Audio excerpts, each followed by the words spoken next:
નમસ્કાર દોસ્તો, સુપરફાસ્ટ તાજા સમાચારમાં તમારું સ્વાગત છે। દેશ, દુનિયા અને ગુજરાતના તાજા, મોટા અને સૌથી મહત્વપૂર્ણ સમાચાર જાણીએ તે પહેલા તમે ચેનલમાં નવા હોય તો ચેનલને જરૂરથી સબસ્ક્રાઇબ કરીને વિડીયોને લાઇક કરી દેજો।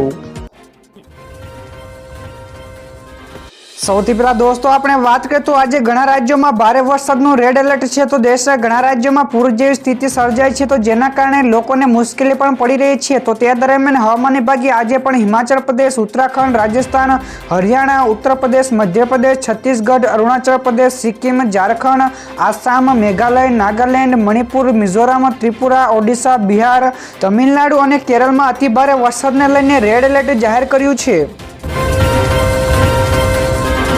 તો દોસ્તો બીજા સૌથી મોટા સમાચાર સામે આવ્યા છે। રાજ્યમાં મેઘરાજાનું 2 દિવસથી જોર ઘટ્યું છે, તો 6 દિવસમાં સાર્વત્રિક વરસાદીના પણ એંધાણો દેખાઈ રહ્યા છે। જ્યાં દોસ્તો ગુજરાતમાં મેઘરાજાનું જોર ઘટ્યું હોય તેવું લાગ્યું છે। તો હવામાન વિભાગ દ્વારા આગામી 6 દિવસ સાર્વત્રિક વરસાદની આગાહી કરી છે। તો દક્ષિણ ગુજરાતના જિલ્લાઓમાં પણ ભારે વરસાદની આગાહી સાથે યલો એલર્ટ પણ જાહેર કરવામાં આવ્યું છે, જેમાં ભરૂચ, સુરત, નવસારી, વલસાડ, તાપી, ડાંગ, દમણ, દાદરાનગર હવેલીમાં ભારે વરસાદની શક્યતાઓ છે। તો રાજ્યમાં છેલ્લા 24 કલાકમાં 185 કરતાં વધારે તાલુકામાં વરસાદ પડ્યો છે, તો જેમાં સૌથી વધારે નવસારી જિલ્લામાં વરસાદ નોંધાયો છે। આગળ દોસ્તો વધુ એક સૌથી મોટા સમાચાર, ગુજરાતમાં ફરી એકવાર થઈ શકે છે મહાઆંદોલન। તો 16 ઓગસ્ટે ફરી એકવાર શૈક્ષિક સંઘ મોટું આંદોલન કરી શકે છે।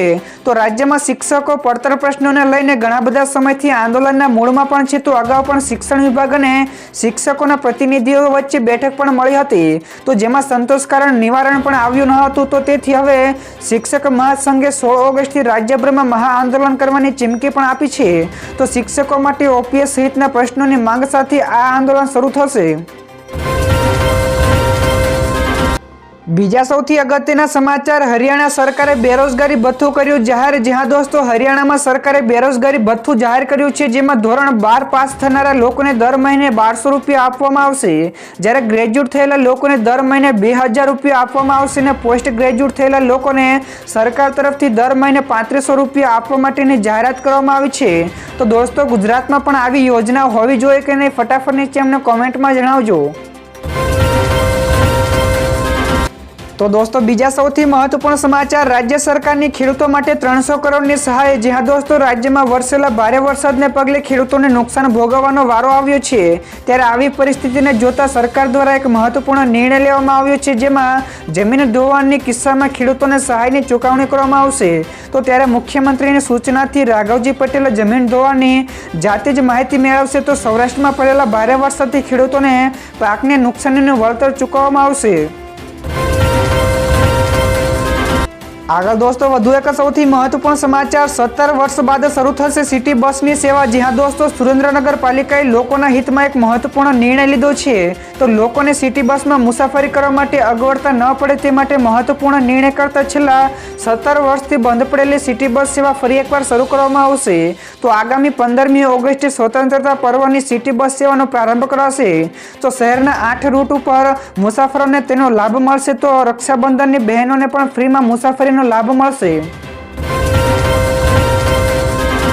તો દોસ્તો ફટાફટ આગળના બીજા સૌથી મોટા સમાચાર, વાહનો પર રાષ્ટ્રધ્વજ લગાવશો તો થશે 3 વર્ષની જેલ। જ્યાં દોસ્તો સ્વતંત્રતા દિવસ ઉપર લોકો બાઇક અને કાર ઉપર રાષ્ટ્રધ્વજ લગાવે છે, પરંતુ દરેકને આ કરવાની મંજૂરી નથી। તો ભારતીય ધ્વજ સંહિતા 2002 અનુસાર અમુક લોકોને જ તેમના વાહનો ઉપર ત્રિરંગો ફરકાવવાનો કાનૂની અધિકાર છે। જો કોઈ વ્યક્તિ રાષ્ટ્રધ્વજ લગાવે અને તેની ગરિમાને નુકસાન થાય તો તેની સામે prevention of insults to national honour act હેઠળ કાર્યવાહી થઈ શકે છે। તો વ્યક્તિને 3 વર્ષ સુધીની પણ જેલ થઈ શકે છે।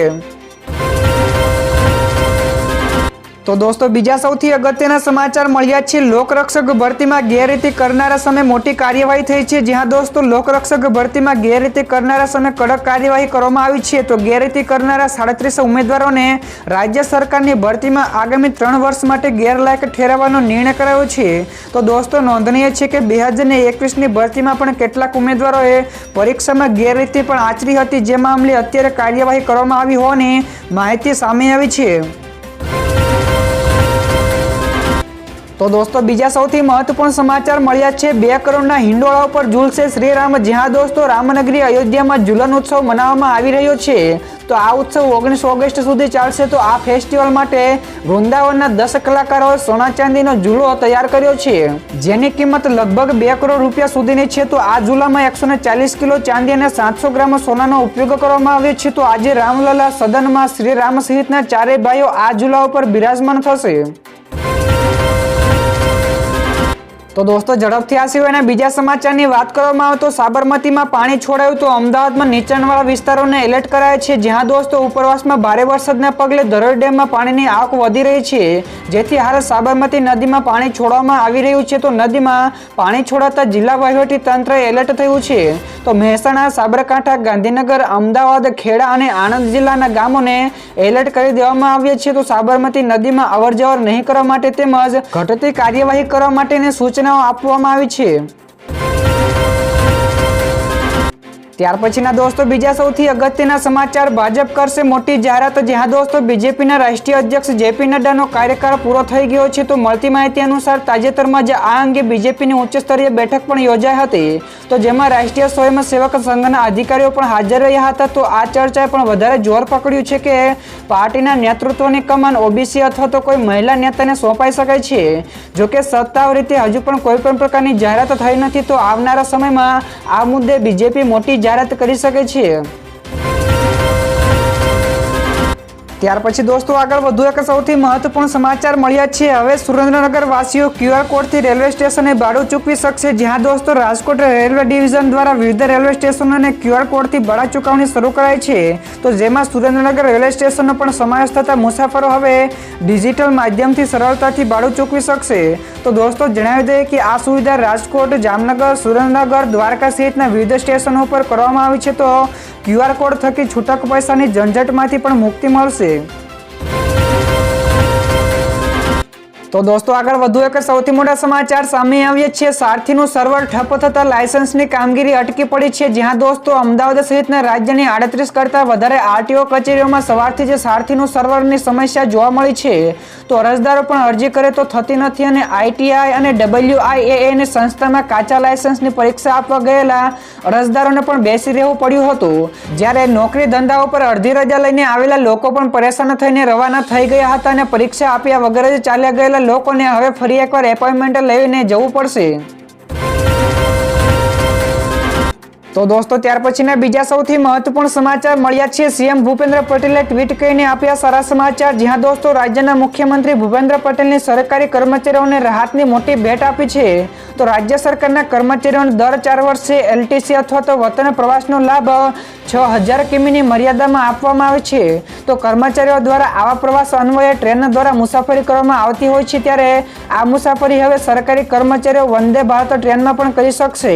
તો આ મુસાફરીનો 5 લાખ સરકારી કર્મચારીઓને લાભ મળશે। ત્યારબાદના દોસ્તો આગળ વધુ એક સૌથી મોટા સમાચાર સામે આવ્યા છે। ઉકાઈ ડેમના 9 દરવાજા 4 ફૂટ ખોલાયા છે। જ્યાં દોસ્તો ઉપરવાસમાં વરસી રહેલા ભારે વરસાદના પગલે ઉકાઈ ડેમના પણ 9 દરવાજા 4 ફૂટ ખોલવામાં આવ્યા છે। તો હાલ ડેમમાંથી 82,000 ક્યુસેક કરતાં વધારે પાણી છોડવામાં આવી રહ્યું છે। તો ડેમનું લેવલ જાળવવા માટે દરવાજા ખોલવામાં આવ્યા છે। તો ઉકાઈ ડેમના દરવાજા ખોલતા તંત્ર પણ એલર્ટ થયું છે અને આગળના તમામ ગામોને સાવચેતી રાખવાની સૂચના પણ અપાઈ છે। જ્યારે બીજી તરફ નર્મદા ડેમમાંથી પણ 1,10,000 કરતાં વધારે ક્યુસેકનું પાણી આવક કેનાલ અને નદીમાં છોડવામાં આવી રહ્યું છે। ત્યાર પછી દોસ્તો આગળના વધુ એક સૌથી મોટા સમાચાર મળ્યા છે। 15 ઓગસ્ટને લઈને ગુપ્તચર એજન્સીઓ એલર્ટ કર્યું જાહેર। જ્યાં દોસ્તો જેમ જેમ સ્વતંત્રતા દિવસ નજીક આવી રહ્યો છે તેમ તેમ દેશભરમાં સુરક્ષા વ્યવસ્થા સઘન બનાવવામાં આવી છે। તો દેશભરમાં હાલ તો સ્વતંત્રતા દિવસની ઉજવણીની તૈયારીઓ જોરશોરથી ચાલી રહી છે। તો તે દરમિયાન સૂત્રો પાસેથી સમાચાર પણ આવ્યા છે કે આતંકવાદીઓ માનવ બોમ્બના રૂપમાં હુમલો કરી શકે છે। તો આ ખતરાને જોતા ગુપ્તચર એજન્સીઓ દ્વારા એલર્ટ જાહેર કર્યું છે। તો દોસ્તો ત્યારબાદના આગળના બીજા સમાચાર શેર માર્કેટ વિશે પણ મળ્યા છે। તો ગઈકાલે શેર બજાર રેડ ઝોનમાં બંધ થયું હતું। તો ગઈકાલે શેર બજારમાં ઘટાડો જોવા મળ્યો હતો, જ્યારે સેન્સેક્સમાં 692 પોઈન્ટના ઘટાડા સાથે 78,956 અંક પર બંધ રહ્યો, જ્યારે નિફ્ટીમાં પણ 208 પોઈન્ટના ઘટાડા સાથે 24,139ના સ્તર ઉપર બંધ થયો હતો। ત્યારબાદ દોસ્તો આગળના વધુ એક સૌથી મહત્વપૂર્ણ સમાચાર, એક સાથે 134 જેટલા શિક્ષકોને કરાયા બરતરફ. જ્યાં દોસ્તો ગુજરાતમાં એક સાથે 134 કરતા વધારે શિક્ષકોને બરતરફ કરવામાં આવ્યા છે, તો ગેરહાજર રહેનારા શિક્ષકો વિરુદ્ધ પણ કાર્યવાહી કરવામાં આવી છે. તો શિક્ષણ વિભાગે મળેલી માહિતીના આધારે આ નિર્ણય કર્યો છે, જેમાં 3 શિક્ષકો સામે પણ પોલીસ કેસ પણ નોંધાયો છે, જેમાં આણંદ, કચ્છ અને રાજકોટના એક શિક્ષકો સામે પોલીસ કેસ કરાયો છે. તો ઉલ્લેખનીય છે કે કેટલાક દિવસોથી શાળાઓમાં ગેરહાજર રહેતા શિક્ષકોને લઈને સમાચાર સામે આવ્યા હતા. ત્યારબાદના દોસ્તો આગળના બીજા સમાચાર, ગઈકાલે સોનાના ભાવમાં થયો વધારો, જ્યારે ચાંદીમાં ઘટાડો જોવા મળ્યો હતો. જ્યાં દોસ્તો ગઈકાલે સોનાના ભાવમાં 10 ગ્રામમાં 482 વધીને 70,372 થયો છે, જ્યારે તે જ કિંમતે ચાંદીની કિંમતોમાં 526 રૂપિયા ઘટીને 80,598 રૂપિયા પ્રતિ કિલો ઉપર વેચાઈ રહી છે.